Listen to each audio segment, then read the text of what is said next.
everybody, this is Tony. And this is Paul. We're coming at you from the Friends for Life podcast, where we discuss the ongoing lives and issues of people with developmental disabilities to spark positive change in the field. And we have a lot of fun doing it.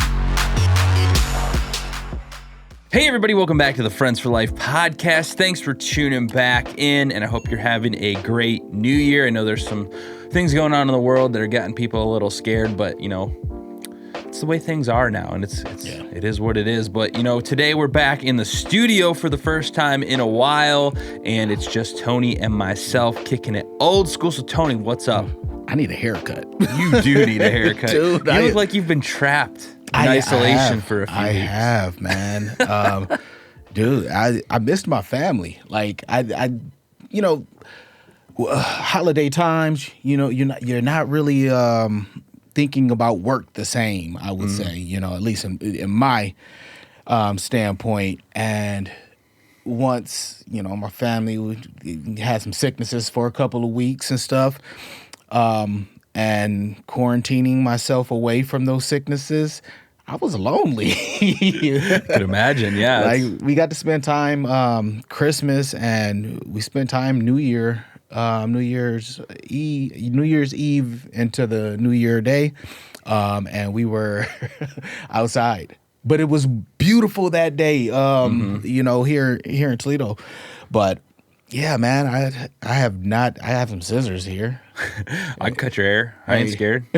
Hey, Jen Cratch, come on. You said you was going to take care of my hair. Oh, man. But other than that, man, we've been rocking and rolling. I never got to sit down and congratulate you for a full year, doing this. It's been a year. We put out, almost 70 episodes out or so? Dude. A lot of episodes. I think our YouTube has over 100 plus videos on it right now, which I surely don't remember editing all those. I don't know where they came from. We just got people just throwing them on for us. Yeah. Yeah. I was giving people the good news on our lifetime achievement of views and, on all platforms. Like, people, you guys are really blowing us up. Over 120,000 or so, I want to say, is where the number was. And that's amazing. That many people heard my voice. And pretty good for a little disabilities agency out of Northwest Ohio. I know, right? Just Nowheresville. Nowheresville. It's just like The Simpsons. We're at Springfield. Yeah, basically, there is a Springfield right up the road. But yeah, man. But you know what? There's a lot of changes popping up in the DD field. And just recently, at the beginning of the year, new rates. So let's give a round of applause for those, ladies and gentlemen. Thank God. That way we can trickle some funds down to the DSPs in regards to, state funding and stuff. It's not where we want to be. Never is. Yeah, of course, a 4% increase. But I did notice, man, I think some things are leveling off. Like McDonald's, I saw they're not at like $15, $16 anymore. They were like at $13. Like, we can compete with that, or at least we can try. Yeah, I don't think they're once they got the workers they needed for the time being, they probably like, that ain't gonna last. Yeah. Or I went to McDonald's. How much? With all my kids, easily $50. Like, McDonald's is a luxury for us, dude. That is a whole lot of money for some. I don't even know if it's real. Let me stop, man, before McDonald's come after me. Unless they want to sponsor the podcast. Yes, Mickey D's. With your fake sandwiches, get over here. Yeah, it'll last forever. Yeah, but the prices have gone up. I remember cheeseburgers were $1, and now you go there and you can't spend less than like $15. It's like, what is going on? Yeah. So that's why I don't eat there anymore. Yeah, man. Well, we were also looking at some information that I thought was real interesting. And this is something that I think a lot of people, especially new agencies, which we're getting an influx of people starting agencies and wanting them, but they're having the same issue with staffing and everything else. Mm-hmm. But let's just bring up the article. Where was it at? Sorry, people, I don't have everything in front of me how I want it. All right, the Labor Department was cracking down on mistreatment of caregivers. Mm-hmm. This is a big deal. It's a big deal because caregivers have been mistreated for a very long time. And the way that this works is the fact that when you own a company, you are governed by federal guidelines for, safe work practices and so on and so forth, labor laws and all of that. But when you're in the healthcare, a lot of those things can be contradictory. And like, I can give you a specific right now. The majority of the supervisors, middle, upper management who are in office but still have those day-to-day operations to make sure the individuals are served. If they have to go in, they have to go in. Now, technically, if they're a salaried person, they shouldn't get overtime for it. But the salary has to be at a certain amount in order for that salary to so you don't get sued. I think the term is either blue collar worker versus white collar worker. So it can get very, very tricky with this, because I remember so many times, and what you have seen me do even now, I mean, I can spend 12 hours in my office, but then I might have to go work a 12-hour shift, or do an overnight and get right back up. I remember one time I got written up. It was at another company, man. I worked 36 hours the entire weekend. Got a little break to get something to eat. I was due back in the office. I asked to go take a nap. I went and took a nap. Came back. I didn't dress into my full attire. Like, I normally was suited and booted, looking real clean. And I never wore sweatpants to work before. This day I did. Sweatpants and a t-shirt, man. And the owner of the company let me have it. Like, this is not professional. Don't you come into my office like this and that. I said, oh, man, sorry. I thought I was doing the right thing by taking care of my client. Wrong. Yeah, right? Do better, guy. But, so there's a big major gray area with this, but I hope that the government does, because it's saying that the U.S. Department of Labor is launching an investigation about it. But hopefully it's a way, and I'm sure this is coming up because of the recent actions in the past 2 years. In the last 2 years, people have been stretched to, almost translucent, I will say. Yes. To their capacity of what they can offer and what they give. And I'm sure people are calling like, look, is this okay for my employer to be letting me do this or telling me to do this? And I think everybody just has their hands up right now because who knows? Well, and just even jobs I've had in the past, I've realized that the law is not laid out where you can easily look at it and see what the actual rules are. Because I used to work in construction, and there were times where I'd be working, 80, 90 hours a week. And it's like, I could never get an answer if it was legal or not. Nobody would ever tell me yes, no. And I'm like, I'm just a hourly worker. Like, is it legal for you to tell me I have to physically be at work more hours than I'm at home? Is that legal? Like, it doesn't feel right. But then, and that's the crazy part. Like, there's some places that like you can have absolute mandatory overtime. Like, you come in and they tell you it's mandatory overtime, and I guess they're allowed to do it, but that's like the flip side of what we do. We have mandatory mandation.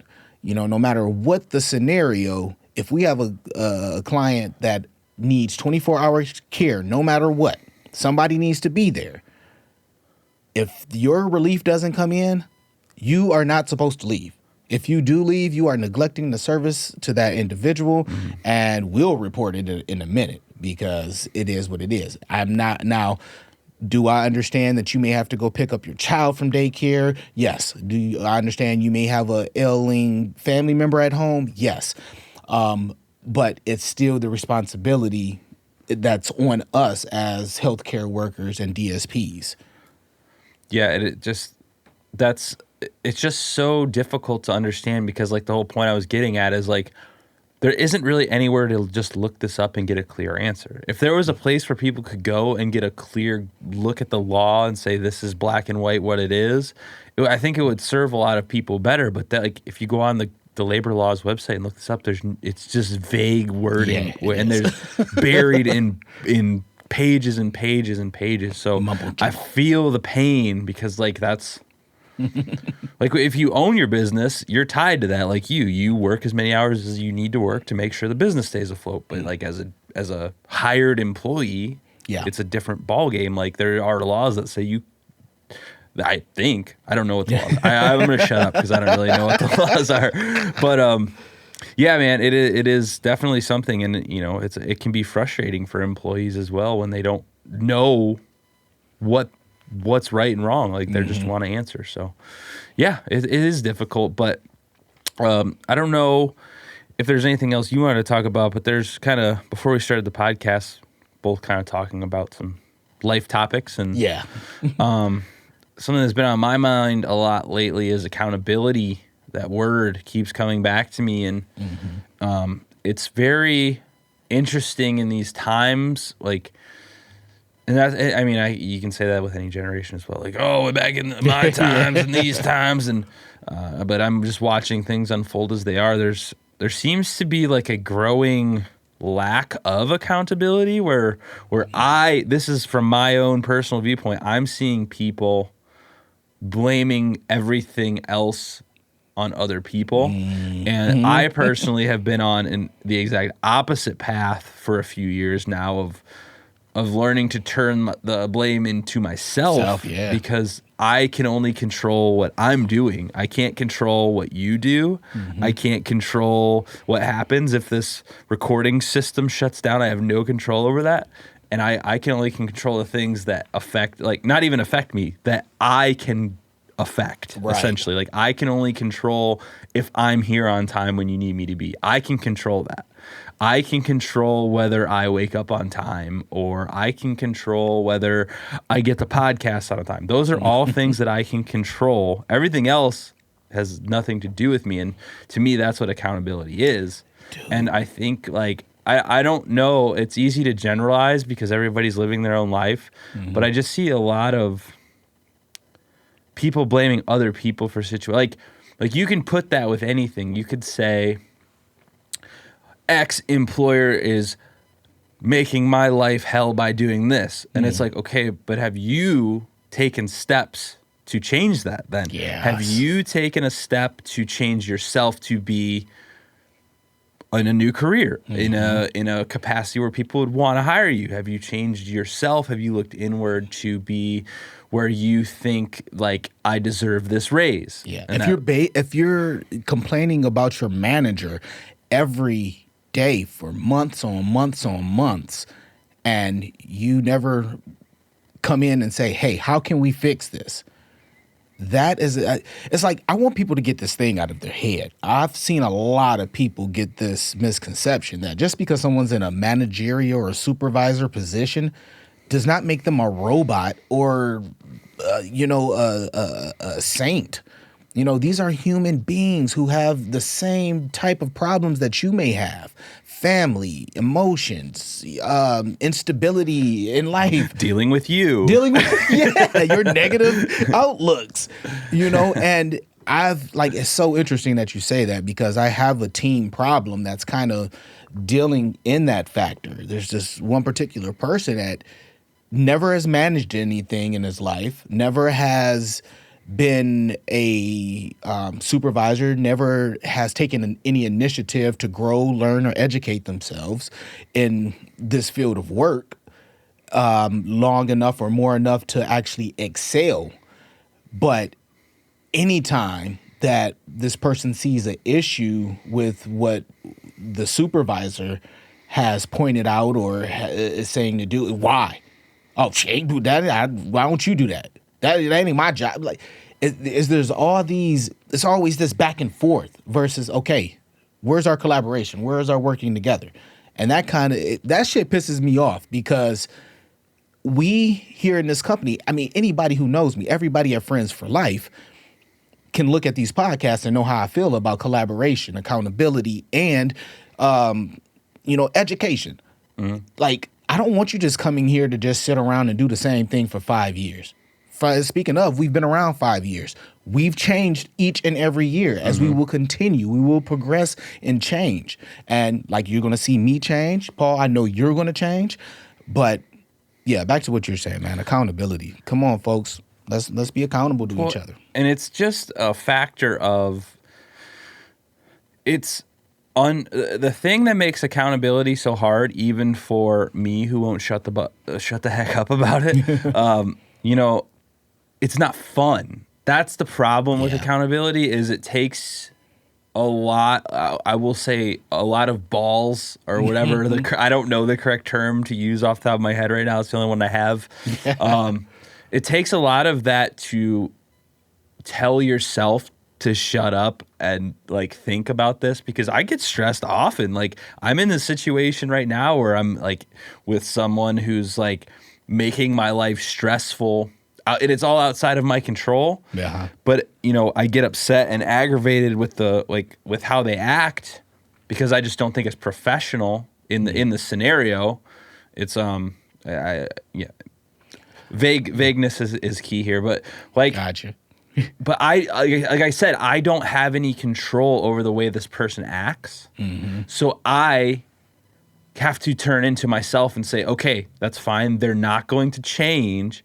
What can you do so that it's not affecting you? Yeah. You can either confront them and say, I don't like the way that you're doing this, or you can go away somewhere else to like switch the location that you're talking about that you don't like or whatever, or you can do a lot of things that are in your own control, my own control, and it's up for me to decide what to do. Yeah. Because that I have no control over how that person is acting towards me as a person, even though in my brain, what have I done? I don't know. I don't think I've done anything too offensive. I'm a pretty like even keel guy. Like I don't usually like explode and like act like a psychopath often. It happens occasionally. But like, it can happen. It can happen, but like I don't know. It's one of those things. You always have to, and it's not so. When you take the accountability to yourself, it really is harder, because then you have to say like, am I the a-hole here? You have to really think about you. And that's the hardest thing you can do, because you don't want to be wrong. I don't want to be wrong. I don't want to be wrong at all. I also don't want to do these hard decisions that I have to make, like trying my best to stay healthy. Like I just got through having the big C. We're not allowed to say it on YouTube anymore, or they literally won't let us post anything, which is wild. Right. But I am very glad I took the steps to, be safe, and I'm glad that I stayed home and felt that it was right to stay home and stay away. And like I also took the steps within the last 2 years, which we started our podcast talking about health and fitness. Yep. That's all on my journey to self accountability. Am I perfect? No. Do I screw up all the time? Yes. But like I think it applies to this field so much. It applies to every field, because like if we're constantly blaming other people, you're not going to get any return on it. Yeah. Yes, it does not feel right when you think you're having an injustice against you, whether it's work. I've worked plenty of jobs. I've often thought my manager is a complete asshole and I hated them and I blamed all of my problems on them, when really, why didn't I just go to them and be like, hey, I don't like the way you're doing this. I don't know if this is me being out of line or you, but like, can we figure this out? Did I do that? No, I was 19 and I wanted to tell everybody to F off, and that's just gave it up. But now I'm 30 and I want to like maybe understand that maybe I am the idiot in the situation, because it's a pure possibility at times. Yes. Like Dude, I'm right there with you. I think one of the first people that I've ever listened to about taking accountability as strong as you're saying it is Gary Vee. Like one of his speeches, man, I don't know if it was a TED Talk or just a keynote he was giving, but he said, if I wake up and it effing rains, I put that on me. That's my fault that the clouds are there. And I was like, man, that's powerful. To be able to have that accountability. And any of you guys out there who are wishing to even own your own businesses or become supervisors in management and really really have other people following you, you're going to realize you're going to be apologizing for their mistakes a whole lot. Yeah. A whole lot. And they won't care that you have to apologize to them, but it is going to be your response because I can't remember who this phrase come from, who this phrase originated from, but something might not be your fault, but depending on where you are, it's your responsibility. Yeah. So just follow through with it. Just do it. And the thing that comes along with it really too that is difficult is like it's not easy to have the conversations, and like a lot of things come down to choice. Everything comes down to choice, and you choose to act one way or the other, but it's not easy because you have emotions and you get caught up in feeling like a certain way about something, and it's like what the classic like I'm stuck in a rut situation. Like when your car gets stuck in mud, it's hard to get out of that rut because the tires are spinning, but you have to get it out if you want to continue to drive. Yeah. So like it's really making hard decisions that you don't want to make, because it's like building a wall. Every time you lift a brick, it's heavy, but every time you put the brick on the wall gets stronger, and it gets easier over time because you're also getting stronger. Like you're just continually building this foundation.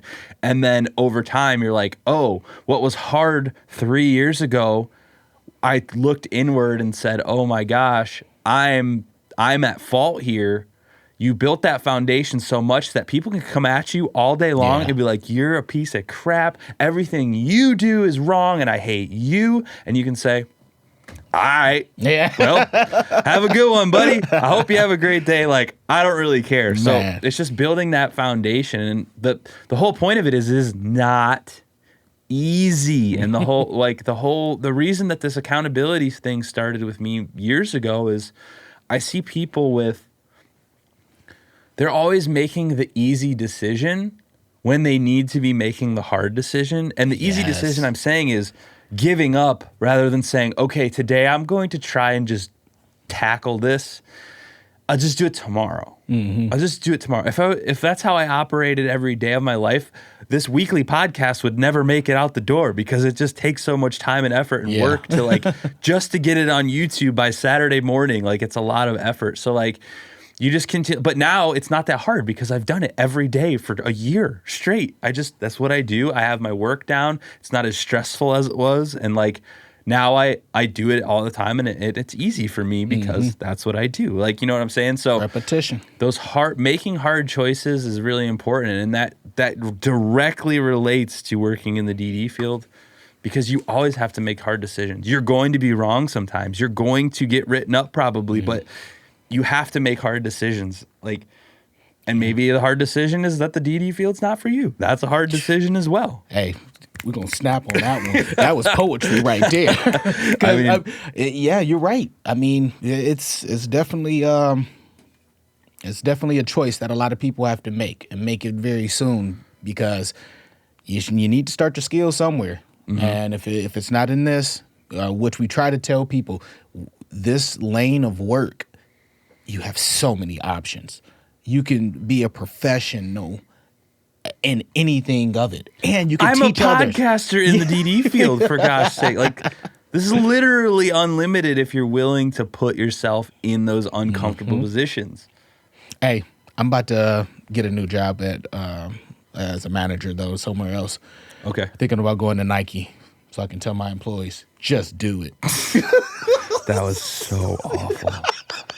Oh my God, I hate that. I might edit that out of spite. That was so bad. But oh man, yeah, I didn't. That got a little heavy there, but like that's just been weighing on my mind. That's a why lot. I had to do that. I had to break it up. We don't get a lot of time. We're usually when we have guests, we can't really freestyle the way that we used to. Yeah, we don't spit on topics that are meaningful, but meaningful directly in Friends for Life, because we're focusing on them. But we're also interested in hearing more stories of families. Yes. You've noticed we've done a few of those recently. And if you are a family and you would like to come on the show, a parent of an individual with a disability, if you would like to tell your story, we would like to hear it, because those are making impacts. Go to our YouTube. The first one we had With Kylie. With Kylie, yeah. There's a comment Shout on outs to there. Kylie. You know, and someone said it really impacted them and it really made them view the world differently about DD Field. And if that was Tony and I have said since day one, if we can change one person's mind, and we have at least one person, so that's like, that made it worth it. That made us super excited to, like, somebody took something from this that they would have never thought of before. And that's the whole mission of this podcast, is to get people to understand that, like, people with disabilities are normal people. They're just not the same way as you or me. They're different. So, you know, if you do know somebody that would like to come on the show, or you yourself would, please reach out to us. I mean, my email is literally paul.f.friendsforliferc@gmail.com. It's very long. Email me. It's super long. The only people that email me is Tony and, like, Lisa Combs. Yeah, right. That's literally about it. We love emails. So, yeah. But Tony, you got any closing remarks for everybody? You know, I know you've been kind of away and you probably had a lot of time to think lately. So. Yeah, man, it's really been awesome. An awesome time missing my family to get back to knowing them again. So it's really love the ones that you're with and the ones that you're around, everybody. Don't take it for granted. There's going to be some episodes where we're going to be talking to some families and stuff who've lost people recently. And it can be scary if you keep the continued mindset, but enjoy those times together. But other than that, make each other laugh. That's all I'm about doing when I can. You know, we'll make up as many corny jokes as I can. And make sure you like and subscribe to our YouTube channel. That's the most important part. Yeah, you got to do that, guys. If y'all don't do that, then, like, why do we do this? Yeah, we're trying to build a community as well of like-minded people. So if you know people who you think this could be helpful for, just show them. Like, it's free. You do not pay $1 for any of this stuff. We are trying to just get the word out as best we can. So I want to thank everybody for listening or watching this podcast. And as always, we haven't missed one to date. We'll be back next week with another episode. Thank you, guys. That's it. Thanks. Later.